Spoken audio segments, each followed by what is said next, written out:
E aí, tudo bem com vocês? Como é que foi o final de semana? Eu espero que tenham tido um final de semana muito feliz e agora prossigam para mais uma semana muito proveitosa na vida de vocês. E que assim seja. Sejam bem-vindos a mais um Evangelho no Lar, realizado pelo Centro Espírita Francisco de Assis. Nós estamos na semana de Natal e desde já desejamos para vocês um Feliz Natal. E nós vamos então dar continuidade ao nosso capítulo que trata de ninguém poderá ver o reino de Deus se não nascer de novo. Eu estou com o reino dos céus na boca direto. Não deixa de ser o reino de Deus, né? Mas é verdade, né?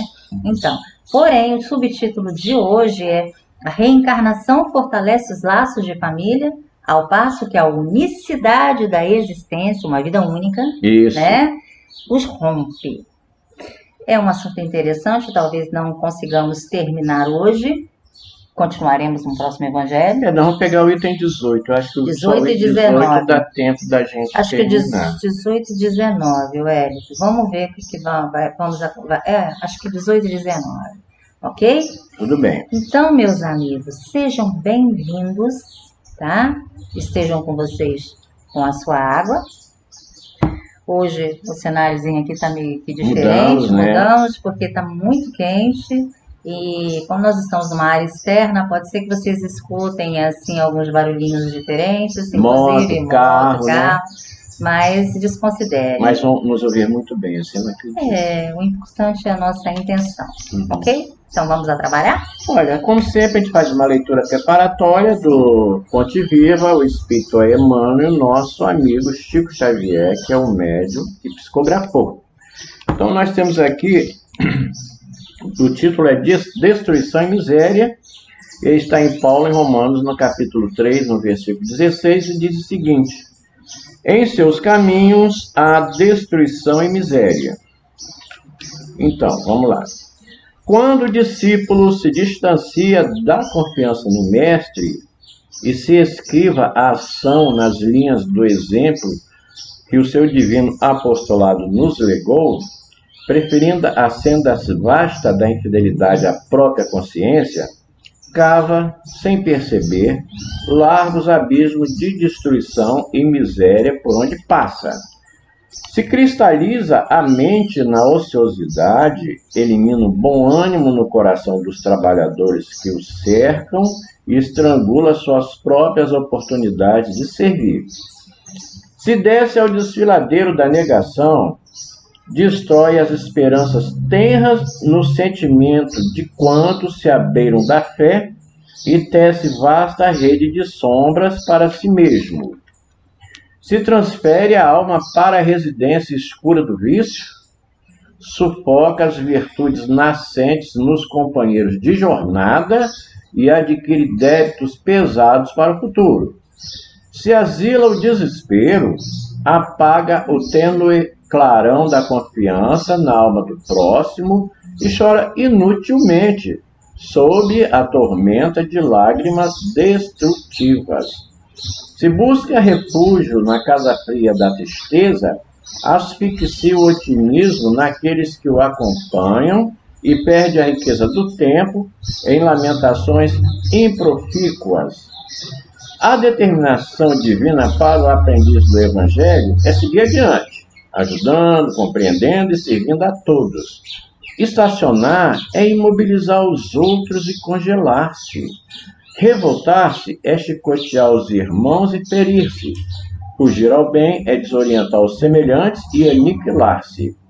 Desventurados aqueles que não seguem o mestre que encontram, porque conhecer Jesus Cristo em espírito e viver longe dele será espalhar a destruição em torno de nossos passos e conservar a miséria dentro de nós mesmos. Então, mantendo essa atmosfera espiritual tão limpa, tão purificada, que todos nós necessitamos, o estudo de hoje tem a finalidade de nós termos um entendimento cada vez maior da vida espiritual e, através dessa orientação e desse esclarecimento, que nos possibilitam também, não só no núcleo familiar, mas também auxiliarmos outros semelhantes para que eles também tenham a oportunidade de se melhorarem e servir no bem, tendo sempre como farol luminoso o nosso Mestre Jesus. Que assim seja. Graças a Deus. Então vamos à leitura, Wellington? Vamos à leitura. A reencarnação fortalece os laços de família ao passo que a unicidade da existência os rompe. Os laços de família não sofrem destruição alguma com a reencarnação, como pensam certas pessoas. Ao contrário, tornam-se mais fortalecidos e apertados. O princípio oposto, sim, os destrói. No espaço, os espíritos formam grupos ou famílias entrelaçados pela afeição, pela simpatia e pela semelhança das inclinações. Ditosos por se encontrarem juntos, esses espíritos se buscam uns aos outros. A encarnação apenas momentaneamente os separa, porquanto, ao regressarem à erraticidade, novamente se reúnem como amigos que voltam de uma viagem. Muitas vezes, até uns segue a outros na encarnação, vindo aqui reunir-se numa mesma família ou no mesmo círculo, a fim de trabalharem juntos pelo seu mútuo adiantamento. Se uns encarnam e outros não, nem por isso deixam de estar unidos pelo pensamento. Os que se conservam livres velam pelos que se acham em cativeiro. Os mais adiantados se esforçam por fazer que os retardatários progridam. Após cada existência, todos têm avançado um pouco na senda do aperfeiçoamento. Cada vez menos presos à matéria, mais viva se lhes torna a afeição recíproca, pela razão mesma de que, mais depurada, não tem a perturbá-la o egoísmo, nem as sombras das paixões. Podem, portanto, percorrer assim ilimitado número de existências corpóreas, sem que nenhum golpe receba a mútua estima que os liga.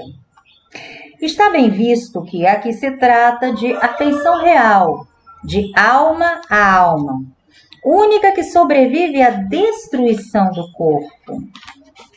Porquanto os seres que neste mundo se unem apenas pelos sentidos, nenhum motivo têm para se procurarem no mundo dos espíritos. Duráveis somente são as afeições espirituais, as de natureza carnal se extinguem com a causa que lhes deu origem. Ora, semelhante causa não subsiste no mundo dos espíritos, enquanto a alma existe sempre. No que concerne às pessoas que se unem exclusivamente por motivo de interesse, essas nada realmente são umas das outras. A morte as separa na terra e no céu. Olha, Andréia, aqui tem tanta coisa. E o que é importante demais é que muitas pessoas entendem que o casamento ele não tem importância. A gente fala casamento, a gente sabe que é uma união estável. O que importa são os laços que unem as pessoas. E no Livro dos Espíritos, eu até fiz questão, André, de mostrar aqui na questão 775, tem uma coisa muito importante. A pergunta que Kardec faz aos espíritos é o seguinte: qual seria para a sociedade o resultado do relaxamento dos laços de família? Olha só, o relaxamento seria assim, a família não ter nenhuma importância, né? Os pais não ligarem para os filhos, simplesmente haver... A ideia de família se desfazer. Se desfazer, a destruição. Aí fala aqui uma recrudescência do egoísmo. Quer dizer, o egoísmo imperaria entre as pessoas, e isso aí seria, obviamente, a destruição. O afeto estaria comprometido, porque não haveria uma ligação. Cada um pensando em si mesmo, então a família ela não teria... E a gente observa que essa questão da família ela é tão importante que vários filósofos, estudiosos, antropólogos, eles citam a família. Vou citar só uns aqui. Por exemplo, Tem o Herbert Spencer, ele era filósofo, biólogo, antropólogo inglês. Ele disse o seguinte, olha só, considerou a família como uma das instituições que dão forma à vida social. Marx e Engels, né, que são teóricos do marxismo, olha o que eles disseram também, define como o primeiro grupo histórico, a primeira forma de interação social. E Auguste Comte, que é o teórico do positivismo, ele que criou, ele fala que é a célula básica da sociedade e diz que é a sociedade perfeita e é que funciona como uma família. E esse é um filósofo francês. E a gente observa que mesmo aqueles estudiosos materialistas, eles também levam a sério a questão da família. E aqui vai falando uma outra, eu vou pontuar algumas coisas. Quando fala aqui, ó, a encarnação apenas momentaneamente os separa, quer dizer, a família, né? Quer dizer, separa porque às vezes um ficam lá e outros vêm para cá. Aí o que acontece? Diz que, porquanto, ao regressarem à erraticidade, novamente se reúne com os amigos que voltam de uma viagem. Então tá, a gente está aqui numa família, eu desencarno, outras pessoas desencarnam da família, estão lá no plano espiritual, obviamente aqueles filhos e outras pessoas ligadas à família vão desencarnar naturalmente, mas vão se reunir, vão ficar na erraticidade. Só que a gente pretende explicar o que é erraticidade. As pessoas pensam, às vezes, que não têm o conhecimento disso, que espírito errante é um espírito que fica errando para lá e para cá, cometendo erros. E não é isso. Porque entre uma encarnação e outra, ele está no espaço, não está? Aí ele tem a oportunidade de pensar nos erros que cometeu no seu passado, ter contato com espíritos superiores, aprender novas coisas, formularem novas ideias, para quando eles voltarem para o planeta Terra, no caso, eles estão mais preparados, não é, Andréia? E aí vai falando muito mais coisa aqui também. Então, após cada existência, todos têm avançado um passo na senda do aperfeiçoamento. É bom de prestar atenção nisso aqui, que é o dogma da reencarnação.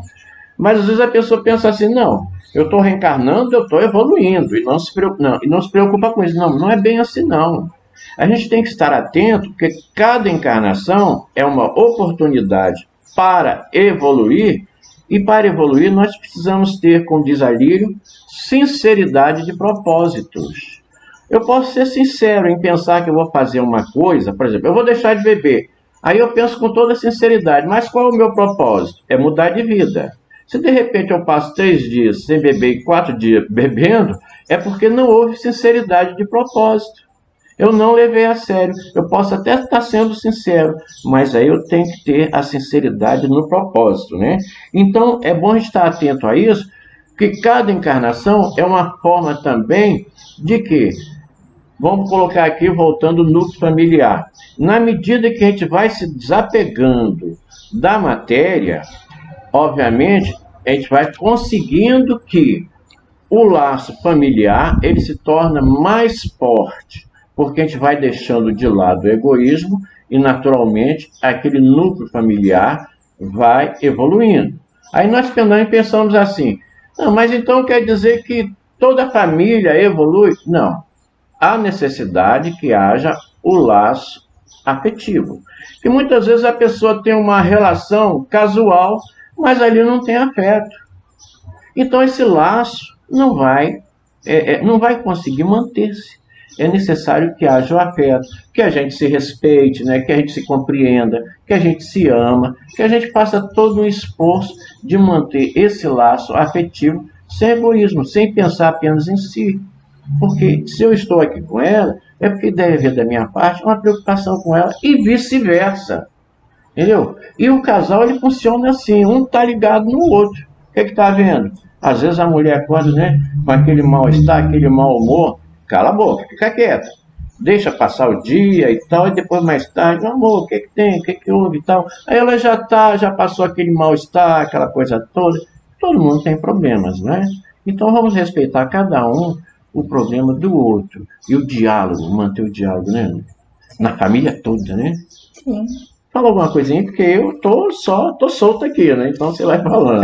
Então, assim, lá no primeiro parágrafo, ele fala que os laços de família não sofrem a destruição com a reencarnação.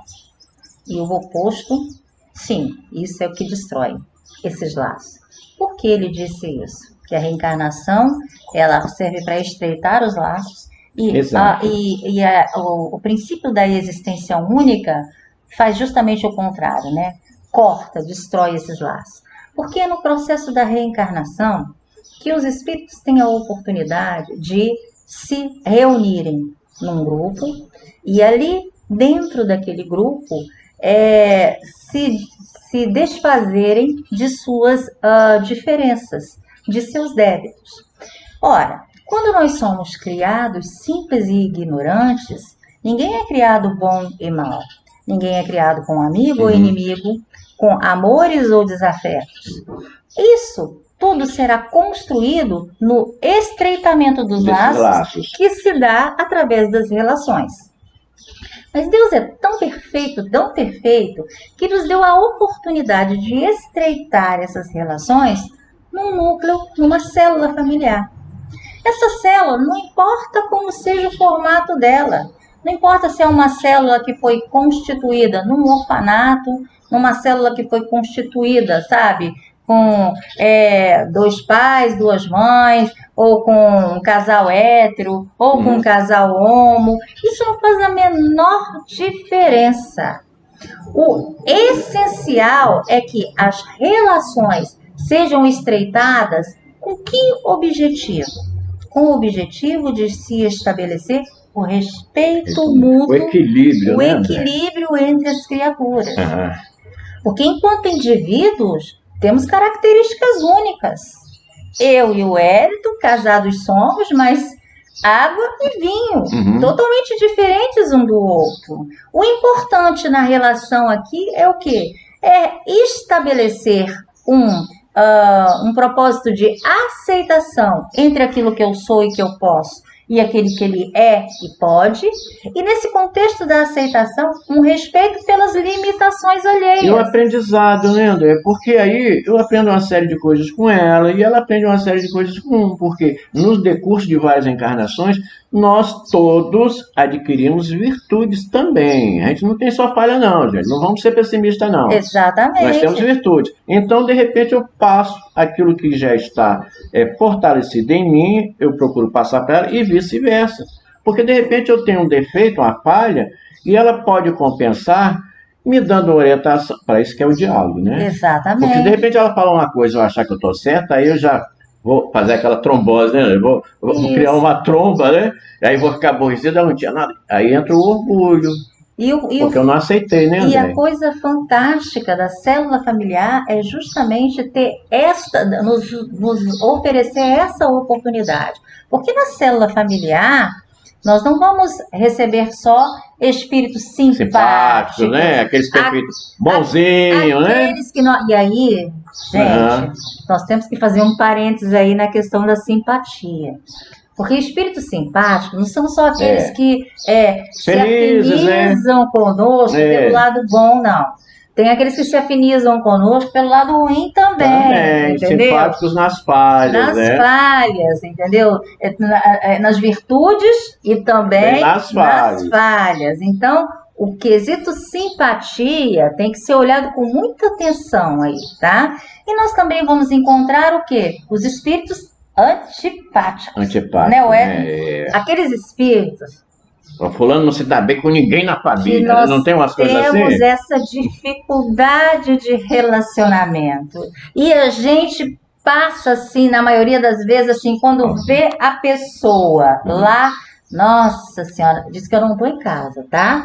Ou então, deixa eu passar correndo para fulano não ver. Nossa senhora, fulano é de dar sorrisal. Não tem umas coisas assim? Chulé em pé de mesa.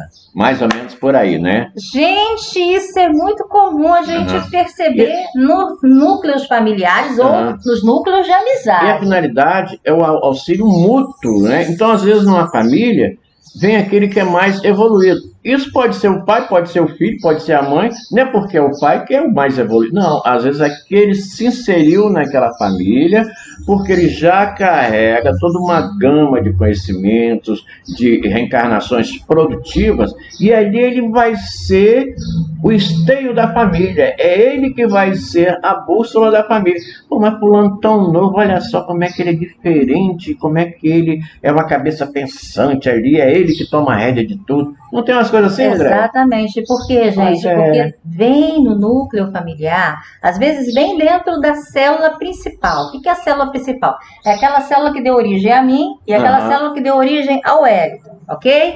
Nós já somos o quê? Nós já somos uma segunda célula, tá? Então, o que é legal? Vem nesse núcleo familiar, às vezes os espíritos que nós temos que fazer os nossos acertos, as nossas contas. Resolver nossas questões. Resolver as nossas questões. Mas vem aqueles que vêm nos ajudar a resolver essas questões. Exato. Aqueles que vêm nos dar suporte, amparo, né? É por isso que nós temos dentro do núcleo familiar ou ao redor deles, aqueles espíritos que são muito próximos de nós. Mas ele vem preparado, porque ele vem com a dose assim, de abnegação, de renúncia, de sacrifício, olha só. Com uma maturidade maior, espiritual e uma experiência maior do que a nossa, para então nos auxiliar nesse contexto desse estreitamento. Por quê, gente? Porque o estreitamento, lá no final do texto, a gente tem assim que os verdadeiros laços são os laços do espírito. Mas esses laços do espírito, eles se fortalecem à medida que nós os estreitamos aqui. Esse estreitamento começa aqui. Aqui é a escola, né, André? Exatamente. É a escola. É aqui o nosso aprendizado. É aqui que eu vou aprender a desenvolver a paciência e a indulgência que eu não tenho, justamente com aquele irmão com que eu tenho dívidas, débitos a acertar, e que ele vem justamente debaixo do mesmo teto que eu, ou próximo ali ao meu teto, para que próximos uns do outro, nós tenhamos a oportunidade de vencer essas diferenças, né? Porque, André, porque no espaço, quando a gente está desencarnado, no plano espiritual, a gente está sem a matéria. Então tudo é muito mais fácil. Mas quando nós chegamos aqui, a gente tem o peso da matéria, não é? Os sentidos, tudo aquilo tem as seduções do mundo, tem uma série de fatores que a gente vai precisar lidar com essas questões. E é onde a gente vai evoluir no aprendizado ao lidar com esse peso da matéria, né? E o interessante é que lá no início também ele fala o seguinte pra gente, ele fala que o oposto é que realmente é o rompimento desses laços. Por que o oposto? A existência única, tá? Uma única existência, tá? A gente não tem essa oportunidade de estreitar esses laços. Tenhamos em mente uma situação. Você está numa família linda, maravilhosa, que tudo é colorido, um verdadeiro arco-íris de alegria. Comercial de margarina, maionese, exatamente, né? Mas, de repente, num determinado momento da vida dessa família, ocorre um problema sério entre dois filhos. E um problema muito sério. E esses filhos que até então tinham um relacionamento muito bom, passam a se odiar. Olha só. Na concepção do princípio de uma existência única, se a vida desses dois filhos se esgotarem nessa existência, eles jamais terão a oportunidade de retornar, de reestabelecer um reencontro entre eles, e desse reencontro terem juntos a oportunidade de novamente estreitar os laços. Se organizarem. Se organizarem, resolverem as suas diferenças, né? Continuar a estreitar os laços que foram rompidos, porque acontece isso, pode acontecer de uma família, né? Você, num determinado momento, romper abruptamente um laço que estava fragilmente sendo conectado ali. Mas que veio com uma programação espiritual para que as questões fossem resolvidas, né? Isso mesmo. Então pode acontecer isso. Ora, se eu só tenho uma existência única, como é que eu vou então ter a oportunidade de estreitar o laço com o meu irmão? Onde fica aquela parte do amar ao próximo como a si mesmo, né? Onde fica essa parte? Eu não vou ter essa oportunidade. Não vou ter. E Deus, como é muito justo e misericordioso, sabendo de nossas falhas, Ele nos traz quantas vezes forem necessárias para que a gente possa, então, ter essa oportunidade de estreitamento. Por quê, gente? Porque a base do Evangelho é o amor. O amor. É a lei que vigora. Exatamente. Os 2 maiores mandamentos: amar ao Pai acima de todas as coisas e ao próximo como a si mesmo. Bom, eu tenho aqui uma trindade. Primeiro eu amo ao Pai, depois eu amo ao outro como eu tenho que amar a mim. Prestaram atenção? Para que eu possa amar o próximo, eu também tenho que me amar. Então, é uma condição de amor, sabe, intensa e ampliada no todo. São criaturas amando criaturas em nome do Criador, que nos ofereceu um amor que tudo há de nos salvar. André, não é difícil. Só dá trabalho. Dá trabalho. É trabalhoso. Dá muito trabalho. As coisas podem e devem acontecer, mas isso vai depender do esforço de cada um. Né? Tem aquele que se esforça mais, que é aquele que eu falei que está ali na célula familiar, para ser o norte, a bússola, né? Sim. Esse também, obviamente, ele veio preparado e, obviamente, ao desencarnar, se ele conseguiu cumprir pelo menos razoavelmente a sua missão, era um processo de evolução que ele tem, né? Outra coisa que ele deixa claro lá no finalzinho, ele fala o seguinte, né? Que os laços físicos não subsistem, né? Aos laços do espírito. Por quê? Bom, é por meio da atração física que nós somos atraídos uns aos outros. É um processo natural. E é um recurso. É um recurso que Deus nos ofereceu. Da natureza, né? Da natureza. Como os animais, né? Se aproximam para procriarem, nós também nos aproximamos pelos recursos físicos que nós temos, através do sexo, da atração. Para quê? Para que nós tenhamos, então, a partir dessa união, dessa atração, começar a estabelecer os nossos laços, os nossos vínculos. Acontece que, embora esses recursos sejam necessários para que nós nos aproximemos uns dos outros, eles não são fundamentais. Por quê? Porque uma vez que os laços da matéria se rompem, se esses laços físicos não forem laços realmente sólidos, eles também se romperão. Como é que o laço físico se torna sólido? Quando, pouco a pouco, as diferenças vão sendo reparadas. Existe aí o desenvolvimento do respeito mútuo pelo indivíduo com que você está estabelecendo a relação.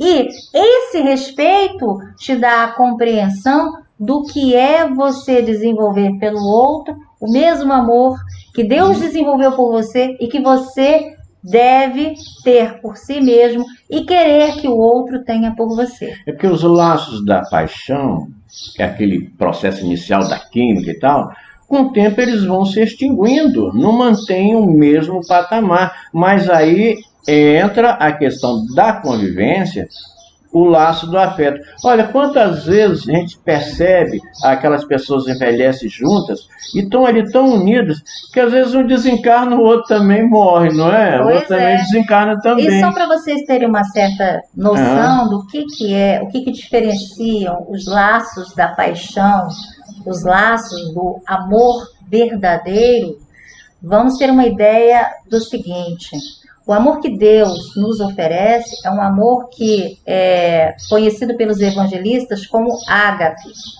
né, que vem de uma tradução grega. O sentido é parecido, mas os evangelistas deram um sentido mais amplo. Ágape no sentido de quê? De ser um amor tão intenso que não se prende, tá, a mesquinharias, não se prende a viciosidades. É um amor que não tem o sinônimo de posse. É um amor que compreende, é um amor que ampara, é um amor que fortalece, é um amor que eleva. Nós ainda não temos o conhecimento e o desenvolvimento desse amor. Nós desenvolvemos entre os outros o que chamamos de amor filia. É um amor que nos dá, de certa forma, uma certa segurança, porque faz com que nos aproximemos uns dos outros e criemos os vínculos necessários para a afeição. Porém, esse amor filia ainda está preso a um estado de posse. Por exemplo, é muito comum nós termos aquela ideia de que meu filho, meu marido, minha mulher, tá? É tudo para mim. É tudo não. Ele é o necessário para que vocês mutuamente cresçam, se elevem, né? Aprendam uns com os outros aqui. Porque numa próxima existência, você pode vir como filha do seu filho. O seu marido pode vir como seu irmão. O seu pai pode vir como seu marido. E esse estreitamento, ele vai se dando e se modificando, tá? E por que isso vai sendo estabelecido? Para que a gente aprenda a desenvolver virtudes. Essa questão da posse, ela é tão assim, porque às vezes o filho casa, né? Aí a mãe fica desesperada, né? Quer dizer, é um amor que tem a posse ali também. Aí eu ouvi uma frase muito bonita, significativa, que diz que mãe é porto, filho é navio. Porque o filho, ele, né, deixa o porto, chega um momento da vida que ele tem que deixar aquele porto, né? E é isso que acontece. Olha, o nosso tempo esgotou. Esgotamos, sim. Tinha mais coisinhas para a gente falar, mas como nós vamos continuar esse capítulo, então nós vamos deixar isso para a próxima semana. E eles também estão estudando aqui com a gente. Exatamente. Né? Eu aconselhei a pegar o Evangelho e estudar junto com a gente. Exatamente. Aí peguem lá o item 18, estudem, se quiserem fazer depois algumas perguntinhas para a gente, também. Sabe? No chat. Pode perguntar, não nós tem vamos estar à disposição. Nós estaremos à disposição de vocês, tá? E com relação à virtude, só para fechar, virtudes são todas aquelas... agora fugiu assim. O que são virtudes? Virtudes é o ato de você ser solidário, o ato de você estabelecer uma fraternidade. E você não as perde, se adquire, exatamente, né, Andréia? sem um estado de posse. O ato de você ser indulgente, aceitar a limitação do outro sem fazer julgamentos. A paciência, a resiliência, a indulgência, o perdão, são virtudes que nós devemos desenvolver. Mas sabe por que a virtude a gente começa a adquirir? É o conhecimento de si mesmo, né? Uma análise honesta. Mas vale lembrar, tá? Se nós fizermos uma ampla pesquisa na literatura espírita, essas virtudes, tanto quanto as leis divinas, estão aqui, ó. Na nossa consciência. Em estado latente, mas estão ali. Nós só precisamos aprender a desenvolvê-las. Mas para desenvolvê-las, nós precisamos colocar em prática as leis divinas.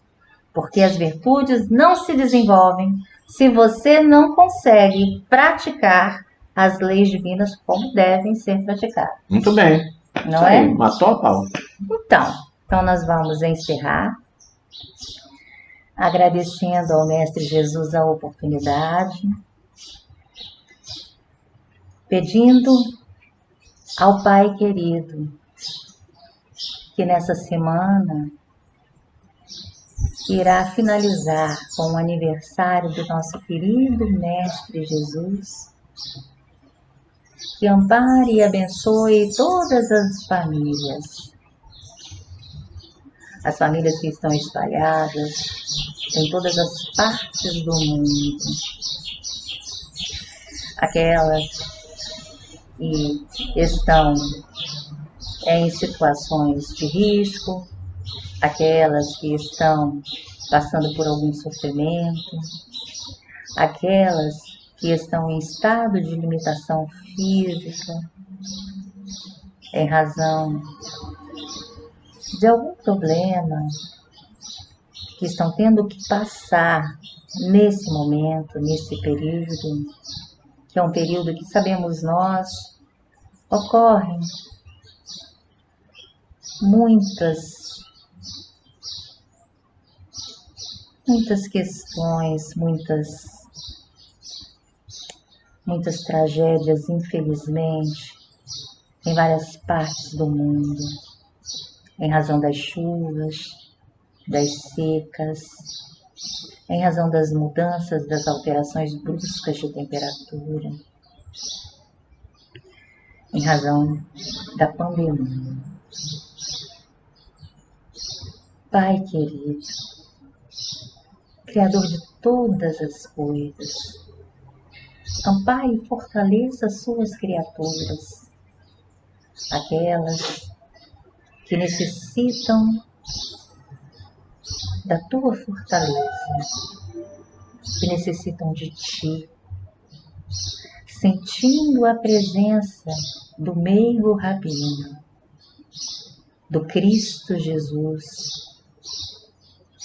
que nesta semana se tornará mais presente em nossos lares e em nossos corações, posto que é a semana em que não apenas nos confraternizamos com as nossas famílias, mas recordamos da alegria de receber o doce Mestre na Terra com o propósito que ele veio de nos auxiliar, de renovar os nossos corações repletos de alegria, com sede de justiça, de paz e de amor.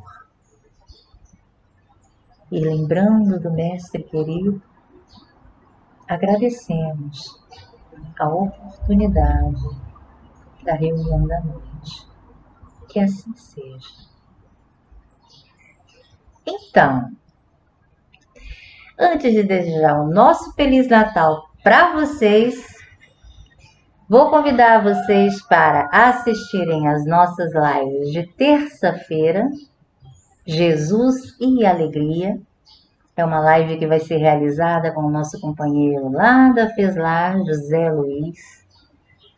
E a nossa live de domingo, que será realizada pelo nosso companheiro Marcelo Almeida e que eu sinceramente agora eu esqueci totalmente Muita coisa, qual é o tema, tá? Mas na sexta-feira nós também temos uma live no dia de Natal. No dia 25 às 20 horas, a nossa companheira Deise Bugni vai falar sobre o amigo importuno, que é mais uma parábola de Jesus. Feitos os convites e desejando a todos vocês um Feliz Natal, cheio de paz, de amor, harmonia, de serenidade e muita coragem, muita esperança nos corações, para que tenhamos força para recomeçar, para reiniciar tudo aquilo que foi interrompido e que necessita dar o seu ponto de partida para que consigamos todos vencer as nossas etapas, as nossas provas. Beijo grande no coração. Um bom Natal para você, todos os seus familiares, na paz de Jesus. Que assim seja. Graças a Deus. Tchau.